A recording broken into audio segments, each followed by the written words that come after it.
Personal finance opinions YouTube channel में बाखबर investor कामयाब investor की हफ्तावार वीडियो सीरीज़ की एक और वीडियो में आपको खुशामदीद। आज की इस वीडियो में 29 जनवरी से लेके 2 फरवरी 2024 तक का जो हफ़्ता है जो कि आज क्लोज़ हो रहा है, इसके हवाले से जो इम्पोर्टेंट ख़बरें हैं स्टॉक मार्केट से डायरेक्टली या इनडायरेक्टली रिलेटेड वो सारी डिस्कस की जाएंगी। साथ साथ इंटरनेशनल मार्केट में ऑयल की प्राइसेस, KSE 100 इंडेक्स की ओवरऑल मूवमेंट और पाकिस्तान के जो फॉरेन रिजर्व्स हैं उसके हवाले से जो अपडेट्स हैं वो भी आपके साथ शेयर की जाएंगी। जैसा कि मैं हमेशा इस वीडियो सीरीज़ की वीडियो के स्टार्ट में बताता होता हूँ कि इस वीडियो का मकसद ये होता है कि आपको उस हफ़्ते के दौरान जो भी ख़बरें हैं जो कि पब्लिकली अनाउंस्ड हुई हैं और ऑफिशियल चैनल से आ रही हैं, उन्हीं को आपके साथ डिस्कस किया जाए। किसी तरह की भी रूमर्स या सुनी सुनाई बातों के बजाय ऑथेंटिक और ऑफिशियल वो ख़बरें आपके साथ डिस्कस की जाएँ जो कि एज़ एन इन्वेस्टर आपके लिए इंपॉर्टेंट होती हैं। क्योंकि अगर आप एक बाखबर इन्वेस्टर होंगे तभी कामयाब इन्वेस्टर बन सकते हैं और बेहतर डिसीजंस ले सकते हैं। सबसे पहले हम इस हफ्ते की जो वीकली न्यूज़ राउंड अप है उस पे चलते हैं, जहाँ पर पॉजिटिव या नेगेटिव और न्यूट्रल किसी भी तरह की जो ख़बरें हैं जो कि मुख्तलिफ़ कंपनीज़ के हवाले से इंपॉर्टेंट हैं वो डिस्कस करते हैं। इसमें जो पहली ख़बर है वो मारी पेट्रोलियम के हवाले से है, जो कि पाकिस्तान स्टॉक मार्केट में oil and gas exploration sector की एक बड़ी कंपनी है। इस कंपनी की मुख्तलिफ जो न्यू डेवलपमेंट वेल्स होते हैं उनकी ड्रिलिंग के हवाले से वक्तन फ़वक्तन ख़बरें इस वीडियो सीरीज़ में आपके साथ शेयर की जाती हैं। आज जो ख़बर है वो लेटेस्ट एक जो अनाउंसमेंट है इस कंपनी की तरफ से उसके मुतालिक है कि इस कंपनी ने मारी डेवलपमेंट एंड प्रोडक्शन लीज जो कि सिंध में वाक़ है वहाँ पर एक और डेवलपमेंट वेल जो है उसकी ड्रिलिंग और टेस्टिंग का अमल कामयाबी से मुकम्मल किया है। और ये जो ड्रिलिंग की गई है वेल की वो 2975 मीटर गहराई तक की गई है और उसके बाद टेस्टिंग की गई है। और इसमें से जो गैस का जो प्रेशर है, जिस तरह की गैस इनको मिली है, वो सिग्निफिकेंट है और एक सक्सेसफुल ड्रिलिंग कहलाएगी। और फिर इन्होंने फर्दर उसमें मेंशन किया है कि जो बकिया जो भी प्रोसेसेस हैं उसको कंप्लीट करने के बाद ये जो गैस है वो सचल गैस प्रोसेसिंग कॉम्प्लेक्स जो इनका है वहाँ पर प्रोसेस की जाएगी और फिर सब्सीक्वेंटली ये गैस SNGPL को प्रोवाइड कर दी जाएगी, सप्लाई कर दी जाएगी। तो मारी पेट्रोलियम और oil and gas exploration sector की दीगर जो कंपनीज खासतौर पे मारी और OGDC की वक्तन फ़वक्तन इस तरह की खबरें आती रहती हैं सिंध के अंदर भी। और साथ साथ जो फाटा का एरिया था जो अब KPK का एरिया है वहाँ पर भी, वज़ीरिस्तान के रीजन में भी और मुख्तलिफ दीगर रीजन्स के अंदर इनकी सक्सेसफुल इस तरह की एक्सप्लोरेशन आती रहती हैं। और ये ना सिर्फ ये कि इन कंपनीज़ के लिए प्रोडक्टिव है और सिग्निफिकेंट है, बल्कि ओवरऑल मुल्क की इकानमी के लिए भी एक अच्छी खबर होती है, क्योंकि गैस के रिज़र्व्स तेज़ी से डिप्लीट हो रहे हैं। तो ऐसी सिचुएशन में नए ज़खायर का दरियाफ़्त होना, सक्सेसफुल उनकी ड्रिलिंग और टेस्टिंग का होना और वहाँ से फिर सिस्टम में गैस का आना, ये बहुत ही पॉजिटिव डेवलपमेंट होती है। अब जो दूसरी खबर है ये इंटरनेशनल स्टील्स लिमिटेड के हवाले से है, जो कि इंजीनियरिंग सेक्टर की एक बड़ी कंपनी है। इस कंपनी ने अनाउंस किया है कि कंपनी के बोर्ड ऑफ डायरेक्टर्स ने एक मंजूरी दी है कि कराची में इनकी जो फैक्ट्री है वहाँ पर 6.4 मेगावाट का सोलर प्लांट लगाएंगे। और ये जो प्रोजेक्ट है इनका, इस पे तकरीबन इनके 1 अरब रुपए के अखराजात का तखमीना लगाया गया है और इस प्रोजेक्ट को फाइनेंशियल ईयर 2024-25 की पहली जो छमाही है उस तक कंप्लीट करने का इनका इरादा है। और ये एक बहुत ही सिग्निफिकेंट प्रोजेक्ट है, क्योंकि इसके ज़रिए इनकी जो डिपेंडेंसी है ईंधन के ऊपर, जो कन्वेंशनल सोर्सेज हैं जो कि इंपोर्ट करके हम ईंधन इन कंपनीज़ को प्रोवाइड कर रहे होते हैं, उसके ऊपर इनका डिपेंडेंसी कम होगी। और इस तरह के सोलर प्रोजेक्ट जितनी कंपनीज़ भी कर रही हैं वो एक लॉन्ग लास्टिंग और एक बिज़नेस फ्रेंडली और इन्वायरमेंट फ्रेंडली ऑप्शन के तौर पे बहुत ज़्यादा अप्रिशिएट भी किया जा रहा है। तो वी होप कि इस प्रोजेक्ट की कंप्लीशन के बाद ना सिर्फ ये कि इस कंपनी की जो कॉस्ट ऑफ डूइंग बिजनेस है उसके अंदर एक सिग्निफिकेंट पॉजिटिव इम्पैक्ट आएगा, बल्कि उसके साथ साथ आगे चलकर मज़ीद भी इनकी जो इस तरह के इनिशिएटिव्स हैं उनका असर हमें इसके ऊपर नज़र आएगा। अब इसके बाद जो अगली खबर है वो कोहाट सीमेंट के हवाले से है। कोहाट सीमेंट कंपनी लिमिटेड ने अपनी अनाउंसमेंट में ये बताया कि जो उनकी एक प्रोडक्शन लाइन है कोहाट रीजन के अंदर, उसकी सलाहियत को बेहतर बनाने के लिए BMR जो था उसको इन्होंने मुकम्मल कर लिया है। और इससे इनको छः जो ये इनका जो प्लांट है या जो प्रोडक्शन लाइन है, इससे 6700 टन योमिया इनकी पैदावार है। तो अब ये BMR जब कंप्लीट होता है तो बेसिकली वहाँ पर जो कैपेसिटी इन्हेंसमेंट होती है या एफिशिएंसी जो सिस्टम की है वो इम्प्रूव होती है। तो उसकी बेसिस पे अब ये है कि हम एक्सपेक्ट कर सकते हैं कि अब मज़ीद बेहतर तरीके से ये अपनी वहाँ पर जो ग्रे सीमेंट बना रही होती है उसकी प्रोडक्शन को इम्प्रूव कर सकेगी। तो मुख्तलिफ़ कंपनीज़ इस तरह की बीएमआर से रिलेटेड प्रोजेक्ट्स करती रहती हैं, जहाँ पर वो अपना जो सिस्टम्स हैं उनको इम्प्रूव करती हैं। तो उसमें इसकी मेंटेनेंस भी हो जाती है और उसके अंदर फर्दर इम्प्रूवमेंट भी आ जाती है। तो उसका फिर down the road in companies को फ़ायदा हो रहा होता है। अब इसके बाद जो अगली खबर है वो PABC Pakistan aluminium beverage cans limited के हवाले से है, और इस कंपनी की जो कोर बिज़नेस है वो बेवरेजेस के जो कैन्स होते हैं वो बनाना होता है। तो उसके हवाले से इनका एक एक्सपेंशन प्रोजेक्ट चल रहा था, तो अब उस हवाले से इन्होंने ख़बर दी है कि ये जो एक्सपेंशन प्रोजेक्ट था वो कामयाबी के साथ कंप्लीट हो गया है। और जो इनकी पहले जो प्रोडक्शन कैपेसिटी थी 950 मिलियन कैन्स पर ईयर, अब उससे बढ़कर ये 1200 मिलियन कैन्स पर ईयर पे पहुँच गए हैं। तो ये एक सिग्निफिकेंट डेवलपमेंट है इस कंपनी के हवाले से, मींस कि अपने जो कोर बिज़नेस है, इनकी जो नीश है उसके अंदर ये अपनी सलाहियतों को बढ़ाने के लिए डिमांड को मद्देनज़र रखते हुए अपनी प्रोडक्शन की सलाहियतों को बढ़ा रहे हैं।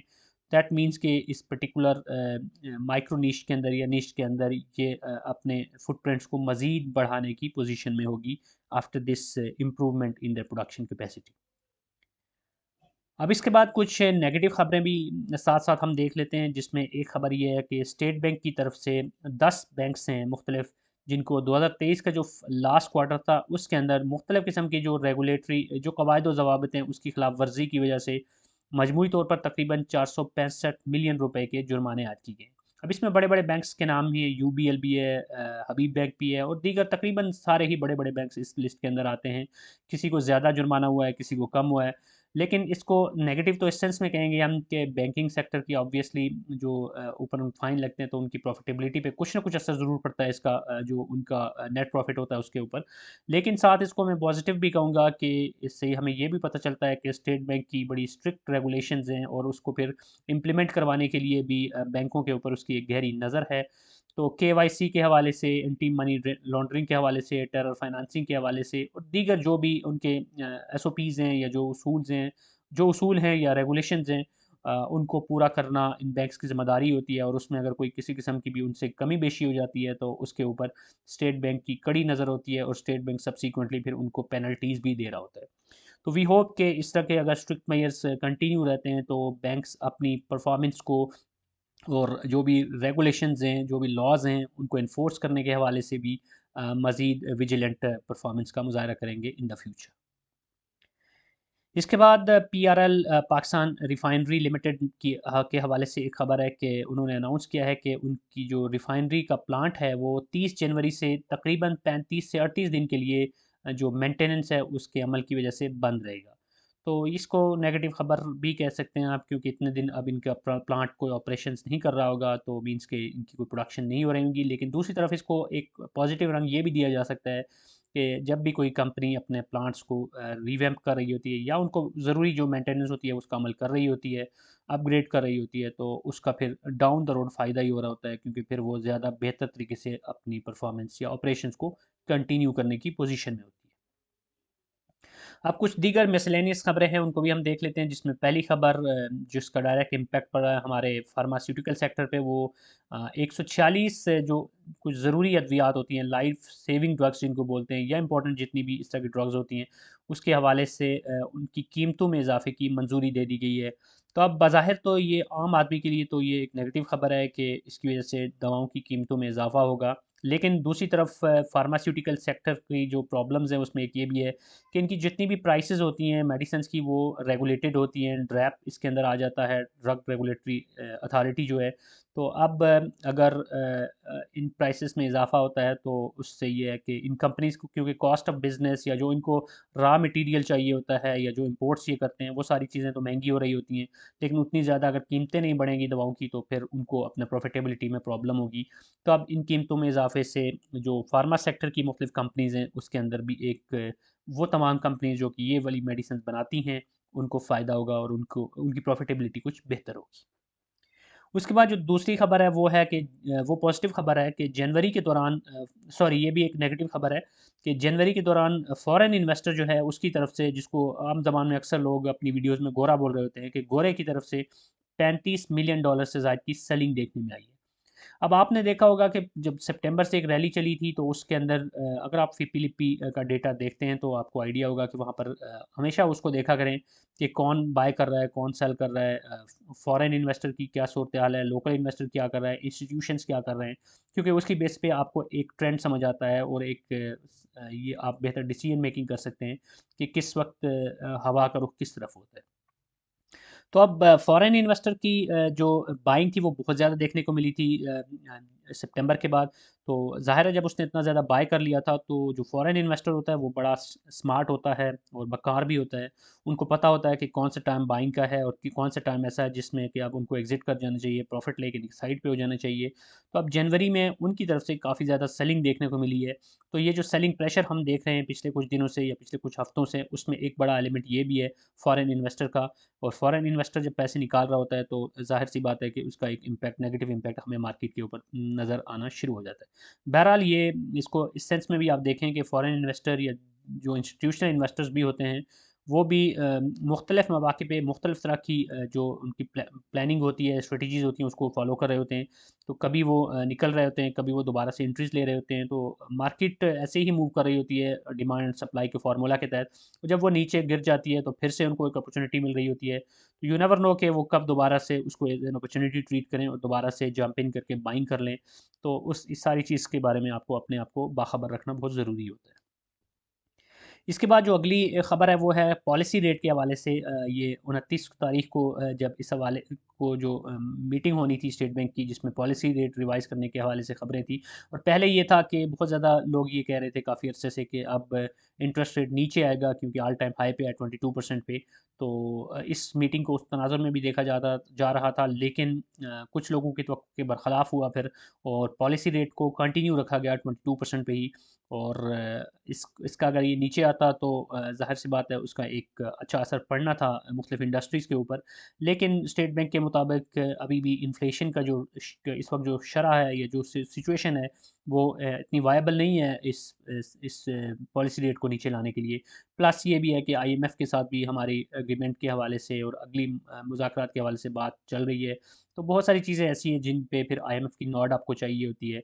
तो ऐसे लगता है कि आईएमएफ भी अभी फ़िलहाल राज़ी नहीं है कि पॉलिसी रेट को नीचे लाया जाए। फिर इसके बाद जो आखिरी ये मुतफ़र्रिक़ ख़बर है वो मुल्क के तजारती ख़सारे के हवाले से है। ट्रेड डेफ़िसिट हमारा जनवरी में कुछ स्क्वीज़ हुआ है, नैरो डाउन हुआ है, $1.9 बिलियन तक आ गया और इसकी जो रीज़न है वो ये है कि जनवरी में जो हमारी एक्सपोर्ट्स हैं उसमें 27% का इज़ाफ़ा हुआ है। तो बहरहाल ये हमेशा एक ट्रेड डेफ़िसिट तो हमारा रहता ही है, लेकिन उसमें अगर कुछ कमी आ रही है, स्क्वीज़ हुआ है तो ये पॉज़िटिव होगा और उसमें जो सबसे मेजर चीज़ यही है कि उसमें कमी क्यों आ रही है। अगर वो बरामदात बढ़ने की वजह से आ रही है तो वो एक हौसला अफ़ज़ा बात है। और वी लेट्स सी कि अब फ़रवरी में और आगे चलकर ये हमारा जो डेफ़िसिट है उसमें क्या मज़ीद कमी आ सकती है या नहीं। अब इसके बाद हम रिज़र्व्स की सूरत हाल देखते हैं और इस हफ़्ते अगर आप रिज़र्व्स का डेटा देखें जो कि 26 जनवरी का डेटा है, क्योंकि 1 हफ़्ता पहले का डेटा स्टेट बैंक जारी करता है। तो उसमें जो हमारे रिज़र्व्स हैं स्टेट बैंक के प्लस जो जो कमर्शियल बैंक्स की तरफ जो लोगों के रिज़र्व्स रखे हुए डॉलर्स हैं। तो टोटल क्यूमुलेटिव की बात करें तो वो पिछले जो लेटेस्ट डेटा आया था 19 का आईएमएफ की ट्रांच मिलने के बाद उसमें हाईएस्ट पे चला गया था 13.34। तो अब जो उसके बाद नेक्स्ट जो वीक का आया है 26 का उसमें वो कुछ कम हुआ है 13.26। और जो रीज़न है वो ये है कि हमारी जो बिल जो जो हमने लोन्स की इंस्टॉलमेंट्स प्लस इंटरेस्ट यानी प्रिंसिपल प्लस इंटरेस्ट की रीपेमेंट्स अक्सर करनी होती हैं बहुत सारी। तो ये कुछ उस वजह से हमारे डॉलर्स जो हैं वो आउटफ्लो हो जाते हैं। तो ये वो चीज़ है जो कि हमें अक्सर देखने को मिलती है, क्योंकि इनफ्लोज़ हमारे जो रेमिटेंस से आ रहे हैं या फिर हम जो एक्सपोर्ट कर रहे हैं वो इतना ज़्यादा नहीं होता। लेकिन लोन्स अगर आ जाते हैं हमारे पास तो वो एक मेजर इनफ्लो होता है, लेकिन जो आउटफ्लो है वो एक कंसिस्टेंट आउटफ्लो हमारा होता ही रहता है, जो कि मुख्तलिफ किस्म के जो हमने लोन्स लिए वो उसकी रीपेमेंट के हवाले से। बहरहाल अभी भी हमारे जो रिज़र्व्स हैं वो अगर इन जनरल देखा जाए तो पिछले 3-4 महीने के लिहाज से एक अच्छी पोजीशन पे हैं। लेकिन अब देखना ही है कि आने वाले दिनों में जो दीगर हमने कर्ज़ों की किस्तें देनी हैं, उनको कैसे हम पूरा कर सकते हैं, तो वो बड़ा सिग्निफिकेंट होगा। प्लस आईएमएफ के साथ आगे बात अगर जो होनी है आगे मज़ीद पैसों के लिए, वो किस डगर पे चलती है, वो भी बड़ा सिग्निफिकेंट होगा। अब इसके बाद यूएसडी और पीकेआर का अगर हम देखें तो यहाँ पर हमें बड़े अरसे से पिछले कई हफ्तों से मुस्बत चीज़ देखने को मिल रही है कि डॉलर के अगेंस्ट पीकेआर रोज़ बरोज़ ज़्यादा ना सही लेकिन चंद चंद पैसे मिला मिला के बेहतर होता जा रहा है। इस हफ्ते का अगर आप देखें तो 29 जनवरी को यानी कि जो पहला ट्रेडिंग डे था इस हफ्ते का, उसमें जो क्लोजिंग हुई थी वो 279 रुपये 64 पैसे पे हुई थी और आज यानी 2 फरवरी को फ्राइडे को 279 रुपये 41 पैसे। अब इन जनरल देखें तो कोई बहुत बड़ा डिफरेंस नहीं है, टोटल ये तकरीबन 23 पैसा का फ़र्क बनता है, लेकिन उससे ज़्यादा इंपॉर्टेंट चीज़ ये है कि बहरहाल अभी भी ट्रेंड जो है ना वो डाउनवर्ड ही है डॉलर का। तो जब तक ट्रेंड डाउनवर्ड रहेगा या रीज़नेबल एक डिफरेंस आता रहेगा तो ये हमारे लिए एक सिग्निफिकेंट चीज़ होगी। और डॉलर की प्राइस में अगर बड़े बड़े जंप्स आना या इनऑर्गेनिक तरीके से ऊपर नीचे होना शुरू होता है तो वो फिर हमारी इंडस्ट्री के लिए और हमारे जो एक्सपोर्टर्स हैं या इंपोर्टर्स हैं उनके लिए कोई अच्छा शगुन नहीं होगा। अब इसके बाद हम इंटरनेशनल मार्केट में ब्रेंट क्रूड की जो पर बैरल प्राइस होती है उसका जायज़ा ले लेते हैं और यहाँ पर आप देख सकते हैं कि ये पूरे पिछले एक महीने का डेटा है। तो कुछ दिन पहले आप यहाँ अगर इस तारीख का देखें 29 का तो यहाँ पर तो एक वक्त में 84 को भी क्रॉस कर गया था पर बैरल $84 को। तो वो काफ़ी ज़्यादा एक नाखुशगवार चीज़ थी हमारे लिए, हमारी इकानमी के लिए, क्योंकि हमने तो ऑयल को इम्पोर्ट करना होता है। तो उसका असर भी हमें देखने को मिला कि ऑयल की प्राइसेस जो ही 80 से ऊपर गई हैं। तो अभी जो लेटेस्ट यकम फरवरी से पाकिस्तान में पेट्रोल की कीमतें हैं उसमें तकरीबन 13 रुपए फ़ी लीटर का इजाफ़ा किया गया है। तो काफ़ी अरसे से ये था कि कुछ जो इंटरनेशनल मार्केट की प्राइसेस का एक ट्रेंड था उसके उसके मुताबिक हमारे यहाँ भी प्राइसेस नीचे आ रही थी। लेकिन अब भी ये ट्रेंड थोड़ा-सा शिफ्ट हुआ तो हमारी लोकल मार्केट में भी ऑयल महँगा हुआ। लेकिन उसके बाद अब हौसला अफ़ज़ा चीज़ ये है कि आप देख सकते हैं कि अगरचे ये 84 पे गया लेकिन उसके बाद अब एज़ ऑफ़ नाउ अगर आप देखें तो ये वापस सिग्निफ़िकेंटली रिट्रीट करके 78 पे आ चुका है। तो मैं हमेशा इस वीडियो सीरीज़ में यही कहा करता हूँ कि 80 से नीचे या जितना भी नीचे 80 से होगा उतना ज़्यादा हमारे लिए अच्छा है। तो अभी की बात करें तो 78 पे है, तो अब देखना ये है कि आने वाले दिनों में ये ऑयल की प्राइसेस कहाँ जाती हैं। क्योंकि ओपेक की तरफ से जो सप्लाई है उसमें अगर कट आ जाता है और अक्सर वो इस तरह की पॉलिसीज़ बनाते रहते हैं, प्लस मिडल ईस्ट में जो टेंशन होती हैं उसका भी असर पड़ता है। रेड सी के अंदर जो पिछले कुछ दिनों में एक अफरा तफरी का सा माहौल था हौसी बागियों के हवाले से, तो ये सारी चीज़ें भी बहुत ज़्यादा इम्पैक्ट कर रही होती है। मिडल ईस्ट का क्राइसिस हमेशा एक नेगेटिव इम्पैक्ट डालता है ऑयल की प्राइसेस के ऊपर। लेकिन अभी अगर बात करें एज़ ऑफ़ नाउ तो ऑयल की प्राइसेस काफ़ी एक एक्सेप्टेबल या रीज़नेबल नंबर के ऊपर हैं। तो अगर तो ये प्राइसेस यहाँ पे सस्टेन करती हैं या इससे मज़ीद नीचे जाती हैं तो हमारी इकॉनमी के लिए और हमारे जितने भी बिज़नेसेस हैं उनके लिए जो कि ऑयल के ऊपर डिपेंडेंट हैं, उनके लिए ये एक हौसला अफ़ज़ा चीज़ होगी। अब इसके बाद हम केएसई 100 इंडेक्स की इस हफ्ते की मूवमेंट को देख लेते हैं और यहाँ पर आप अगर 29 तारीख से देखें तो 29 यानी इस हफ्ते के जो 5 सेशंस हैं उसमें 29 और 30 और उसके बाद जो 31 यानी तीनों दिन आपको रेड कैंडल्स नज़र आ रही हैं और काफ़ी बड़ी इनकी बॉडी आपको नज़र आ रही है, विच मीन कि एक सिग्निफिकेंट डिक्लाइन हमें देखने को मिला। यहाँ पर आप देखें 63,785 के करीब था जो ओपनिंग हुई थी 29 को यानी मंडे को, और आज फ्राइडे को जो क्लोजिंग हुई है बावजूद इसके कि आज और यानी कि कल जो गुज़श्ता कल था और आज का जो सेशन है ये दोनों पॉजिटिव रहे हैं और काफ़ी इम्प्रूवमेंट देखने को मिली है। इसके बावजूद जो क्लोजिंग है वो 63,002 पे हुई है, यानी कि इस हफ्ते की जो opening थी उससे अब भी हम सिग्निफिकेंटली नीचे हैं।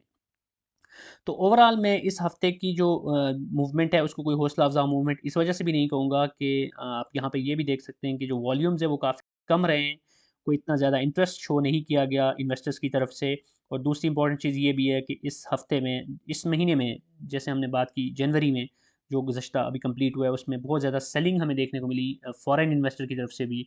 तो अब देखना ये है कि आने वाले दिनों में क्या सूरत हाल होती है। आने वाला जो वीक है इसमें इलेक्शंस भी आ रहे हैं, तो अब इलेक्शन 5 तारीख को तो हॉलीडे है कश्मीर डे की, उसके बाद फिर इलेक्शंस आ रहे हैं। अब इलेक्शंस में किस तरह के सिचुएशन होती है लॉ एंड ऑर्डर के हवाले से, रिजल्ट्स के हवाले से, ट्रांसपेरेंसी के हवाले से, इंटरनेशनल एंड लोकल एक्सेप्टेंस के हवाले से, वो सारी चीज़ें बहुत ज़्यादा इम्पैक्ट डालेंगी स्टॉक मार्केट के ऊपर, क्योंकि हमारी स्टॉक मार्केट एक नाजुक परी की तरह है, थोड़ी सी कोई नेगेटिव खबर आए तो फ़ौरन से उसका असर ले लेती है। ये अलग बात है कि पॉजिटिव खबर कभी आ भी जाए तो उसका उतना ज़्यादा असर नहीं ले रही होती। तो वो एक शेर है कि ले नाम भी आहिस्ता के नाजुक है बहुत काम। तो वही एक सूरत हाल है यहाँ पर भी कि यहाँ पे शीशागरी का जिस तरह कारोबार होता है, वैसे ही सूरत हाल है हमारी इस मार्केट की, कि यहाँ पर बहुत जल्दी मार्केट असर ले लेती है, और थोड़ा-सा भी अगर कोई नेगेटिव चीज़ आती है तो उसका उस वजह से धड़ाम से नीचे गिर जाती है। बहरहाल अब रिज़ल्ट्स के हवाले से बात करें तो इस हफ़्ते बैंक्स ने बहुत अच्छे रिज़ल्ट्स अनाउंस किए। सुनहरी बैंक का रिज़ल्ट तो बहुत ही एक्सेप्शनल था। उसने जो कि 10-12 रुपए का शेयर है, उसने 3 रुपए का डिविडेंड दे दिया। फिर अपर लॉक्स लगने शुरू हो गए उसके। फिर बैंक अल हबीब का, बैंक अल फलाह का, ये रिज़ल्ट भी काफ़ी सिग्निफिकेंट थे। तो अब आने वाले दिनों में और भी काफ़ी सारे रिज़ल्ट्स अनाउंस होने हैं, ईयरली या हाफ ईयरली, डिपेंडिंग कि किस कंपनी का क्लोजिंग कब होती है। और आज मैं देख रहा था कि कुछ पावर सेक्टर या फर्टिलाइज़र सेक्टर की भी बोर्ड मीटिंग अनाउंस होना शुरू हो गई हैं। जैसे हबको की और एंग्रो फर्टिलाइज़र की बोर्ड मीटिंग गालिबन 14 और 15 तारीख को आ रही हैं। तो ये सारी चीज़ें भी अब काफ़ी ज़्यादा एक गहमा-गहमी डालेंगी स्टॉक मार्केट में। तो आने वाले दिनों में हम देखते हैं कि हम देखेंगे कि अब क्या सूरत-हाल बनती है। लेकिन एज़ ऑफ़ नाउ कुछ भी प्रेडिक्ट करना इसलिए मुश्किल है कि पॉलिटिकल साइड के ऊपर ख़ास तौर पे बहुत ज़्यादा एक अ, आप कह सकते हैं कि अ, गुबार छाया हुआ है, धुंध छाई हुई है, कुछ भी क्लियर नहीं है। इलेक्शंस पीसफुली, अल्लाह करे पीसफुली हों, और पीसफुली अगर हो भी जाते हैं तो सबसे बड़ा क्वेश्चन ये होगा कि क्या वो ट्रांसपेरेंट भी होते हैं, और ट्रांसपेरेंसी का ऐसा कोई हमारे पास उस तरह का मैकेनिज़्म भी नहीं होता, पैमाना भी नहीं होता, क्योंकि एक ही इलेक्शन को कुछ पार्टीज़ ट्रांसपेरेंट कह रही होती हैं, और उसको फिर एक दूसरा रंग दे रही होती हैं। अब देखना ये है कि इलेक्शन कैसे होते हैं, उसके बाद ऊँट किस करवट बैठता है। बहुत सारी इफ्स एंड बट्स हैं जिसके साथ हमारी स्टॉक मार्केट जुड़ी हुई है। So that's it from this video. I hope कि आज की वीडियो में जो इन्फॉर्मेशन आपके साथ शेयर की गई ये यूज़फुल होगी। अगर आपका कोई भी क्वेश्चन है, कोई भी फीडबैक है, तो कमेंट सेक्शन में लिख सकते हैं। और अगर आपको ये वीडियो पसंद आई है तो चैनल को सब्सक्राइब करना, वीडियो को लाइक करना, बेल आइकन को प्रेस करना मत भूलिएगा, ताकि आने वाले दिनों में इस तरह की वीडियोज़ के नोटिफिकेशंस आपको बर वक्त मिलते रहें। Thank you very much.